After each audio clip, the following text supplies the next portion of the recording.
And if you can personify a potato in your story, I'm in awe. As you should be. Welcome to the KidLit Craft Podcast. This season, we're taking a deep dive into Martine Leavitt's YA novel, Buffalo Flats. Today, our 6th episode is going to be a mini episode, tackling a couple craft concepts related to the character's internal journey and misbelief. I'm Anne-Marie Strohman, and I write for children and young adults, as well as short stories for adults. Hi, I'm Erin Nuttall, and I write for children and young adults, focusing mostly on young adults. On KidLit Craft, we look at mentor texts to discover the mechanics of how writers do what they do, so we can apply it to our own writing. And as Anne-Marie said, we're studying Martine Leavitt's Buffalo Flats, which is a historical fiction about Rebecca Leavitt, who lives in the Northwest Territories of Canada, and she wants more than anything to have a piece of her own land. So today we're changing things up a little, and Erin is going to ask me questions about craft today. Erin, I am ready. I feel heady with all of this power, I will tell you. So, Anne-Marie, let's start with vocabulary. So I want to define 2 terms. It's really one concept with 2 names. So let's talk about the misbelief. This is something that the character believes about themselves or the world that's inaccurate. And it's typically something that they learned in childhood, been reinforced by other experiences.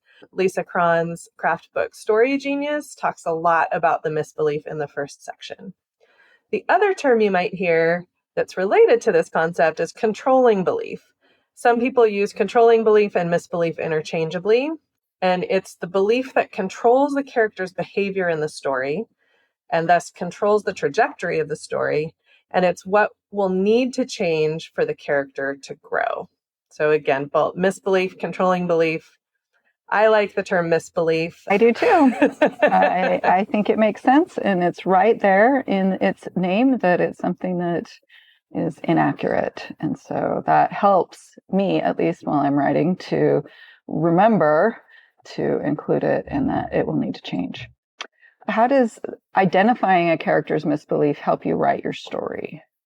Misbelief is important because it can give you a big clue to your character's internal journey. Characters typically grow and change within the course of a story, but they still need to stay who they are. By focusing on one thing that they need to learn about themselves or the world through the story, you can keep from making the character go through unrealistic transformations by changing their character overall and changing multiple things about their characters. Really, they're changing one big thing, one misbelief, one misunderstanding about themselves or the world. And it can also help you understand the external journey. What are the events outside that will create the pressure cooker your character needs to be able to change? Okay, that makes sense. So let's see an example. How does Martine use a misbelief in Buffalo Flats? So in the last episode, we talked about Rebecca's internal journey. And in this case, it's one that she consciously pursues. She wants to be the person God wants her to be. And she'll know she's achieved that when she can love other people. She has an image of what it means to love other people, and she holds up 2 people as ideals that she's trying to pursue, her mother and her best friend, LaRue. And both of these characters are people she sees as being the people God wants them to be, being able to love other people without being disappointed by those other people or disgusted by those other people. And we see Rebecca both disappointed and disgusted by other people quite a lot. So in the definition, she's definitely falling short. But Rebecca believes that her mother and LaRue are perfect. And that is part of her misbelief. She has kind of a combined one. In order to be the person God wants her to be, she has to be perfect. And she mistakenly believes that her mother and LaRue are almost inhuman in their perfection. She has an idealized version of them. And she believes that her perfect must look like their perfect. So she's got a whole lot in this misbelief mess about what it means to be the person God wants her to be. Right. And that's a common trap, to look at ourselves and look at other people and see our own flaws and their virtues. I think it's a great realistic misbelief that she has. So we talked last time how that misbelief is reshaped both on seeing her mother and LaRue as more whole people. And they do really human things, and they don't always fit into the ideal woman mold. And she also discovers her own capacity to love people. Yeah, we saw this especially in the scene where she delivers the baby on her own. She delivers LaRue's baby sister, and she cradles that baby and loves the world at that moment. And then later she nurses the very sickest of the community during the outbreak, people that she would have found the most disgusting, and she's able to care for them in a loving way. So these twin ideas that Mother and LaRue are human and that Rebecca has the capacity to care for others changes her misbelief. And so, Erin, I think you have a quote about realizing that others are human. Could you share that with us? I do. I actually have two, since we have two ideals. The first one is about LaRue. And so LaRue turns out to be human because she, like Rebecca, is unmarried, and she is in love with Rebecca's brother, Ammon. But LaRue and Ammon let things go a little far, and LaRue gets pregnant. And this is what Rebecca thinks after some pondering when she finds out about that experience. She says, LaRue had broken a commandment. LaRue and her brother, her own upright brother, and her own perfect best friend. Why, she had thought LaRue so good, and now here she was, bad. Just a very black and white version. But then we see some growth. But that wasn't right. Rebecca didn't know how, but she knew that was not right. If she knew one thing, she knew there was something singularly and profoundly loving and good in her friend. If she knew one thing in the whole world, it was that LaRue was good. Rebecca's mind sorted.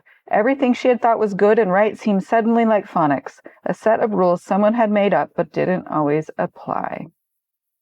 LaRue, who was surely beloved of the Lord, she was the beautiful word that would broken the rules, just so that you could see it wasn't always the rules that were in charge of the world. So that was her reassessment of what good looks like. And I think that's important because she does understand that God wants her to be good. And prior to this, like you were saying, good equals perfect. And here she's looking at the world a little differently. And then the next one is about her mother. And her mother, in a very dramatic situation, her very good shot mother shoots a man and ends up having to go to jail and go to trial. It is a very exciting and dramatic part of the book. But after she is let off, this is what Rebecca thinks about this. As the wagon pulled away, mother and father sat high up on the wagon seat and held their heads high. Mother had shot a man. Father had lied. And yet, somehow, they were Samuel and Eliza Leavitt still.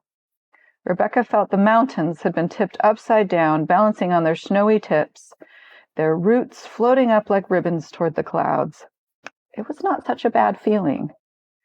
And so there are actually a few other things that Mother does to change Rebecca's view of her as perfect, but this is the most dramatic one.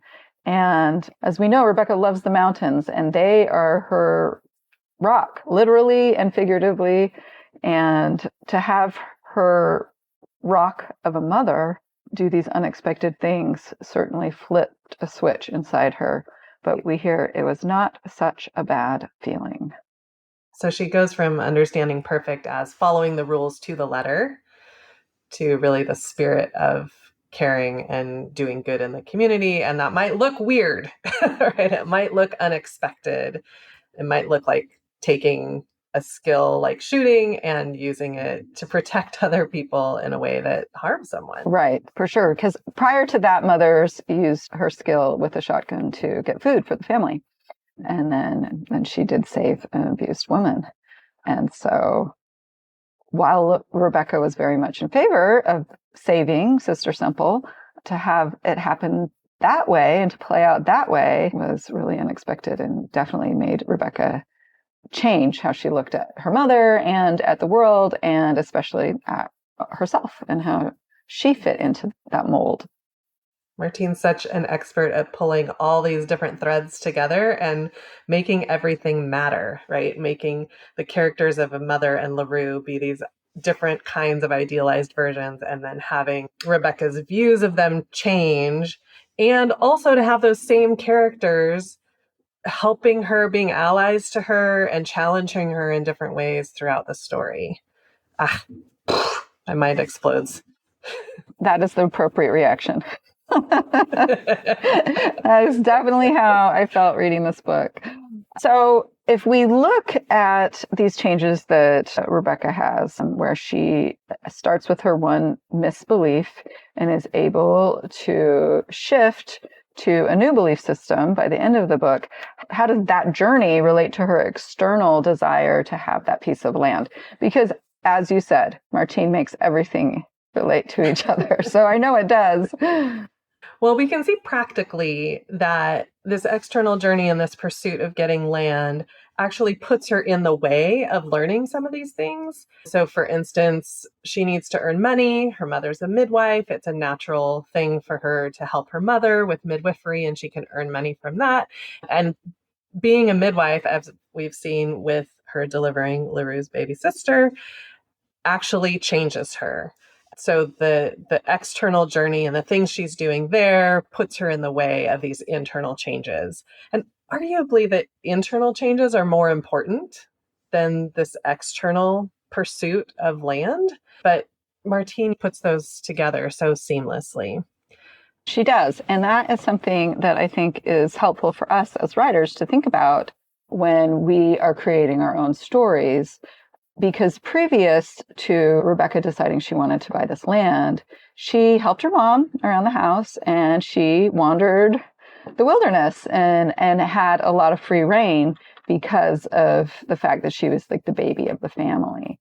By needing this almost impossible sum of money and being so determined to have it, it did, as you say, put her in situations where she was forced to step up, right? Like midwifery, you got to step up. There's a lot of pain and misery and blood and gore and beauty and miracles in that situation. And so when we're looking at our stories, I think it's important to see like, okay, well, so what is our character's misbelief and what will push them to alter that belief, and how can we then put them in those situations? I think it's really interesting that in this case, for this internal journey about this particular misbelief, Rebecca kind of learns she doesn't need to change that much, right? Like change more than she already has, right? She grows through the course of the story. She becomes more loving, absolutely. But she doesn't need to reach that peak of legalistic perfection that she thought she needed to, right? So it's a case in which the misbelief is about two things and it solves it to this happy middle where Rebecca is honoring God by her love of people, and she's not holding herself to this ridiculous standard that's completely unrealistic and not really the point of honoring God, right? Right. It's not really, what he wanted. He wanted her to love him and love the world, which is what she learned to do. It is mind-blowing how Martine takes this little thing and weaves it so well with the interesting and exciting plot point that make up this story. So this is a mini episode, so we're done. And except for our one beautiful sentence. And I'm a little mad that you get a pick because there's so many to choose from that you're taking one of my options, but it's okay. I'll let you do it. I want to know what you pick. Well, I picked a sentence from a chapter where there's a lot of action. They're doing something. They're planting potatoes as a family. And this is the sentence. Still they planted, and the eyes of the seed potatoes in the burlap bags begin to look at her with alien pity, dropped blind into the earth. And if you can personify a potato in your story, I'm in awe. As you should be.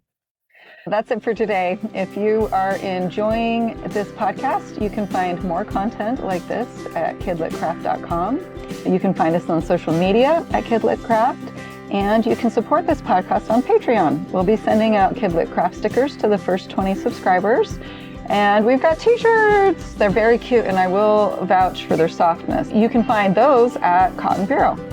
Please download the episodes. Like, rate, and review us on Apple Podcasts or wherever you listen. And let your writer friends know about this podcast. We can't wait to nerd out with you. Thanks for joining us. See you next time.